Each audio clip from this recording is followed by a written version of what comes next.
F'konferenza tal-aħbarijiet is-Sibt wara nofsinhar il-Federazzjoni Kaċċaturi Nassaba Konservazzjonisti l-FKNK faħret l-impenn tal-Gvern li jipproteġi l-interess tan-nassaba. Dan wara li ħa nota taż-żewġ ittri ta' avviż formali mibgħuta mill-Kummissjoni Ewropea dwar deroga għal anijiet ta' riċerka u tagħlim tal-għasafar tal-għana. Tkellem aktar dwar dan il-kap eżekuttiv tal-FKNK Lino Farrugia. Assolutament naqblu perfettament ma' dikjerazzjoni li għamel il-Gvern immedjatament kif kienaw l-istqarrija tal-Kommissjoni.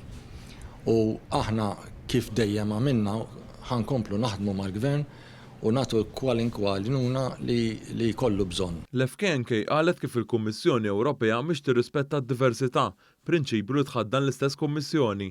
Farrugia saħaq kif l-FKNK tagħmilha ċara li ma tittollera l-ebda ksur ta' liġi u f'dawn l-aħħar 40 sena l-Federazzjoni għamlet minn kollox biex f'kull ċirkostanza ħadmet u kienet konformi mal-liġijiet Ewropej. Il-ħamis li għadda l-Gvern irrimarka li d-derogi applikati huma konformi mal-liġijiet Ewropej u s-sistema ta' nfurzar saħansitra hija ogħla minn dik mitluba mill-Kummissjoni Ewropea.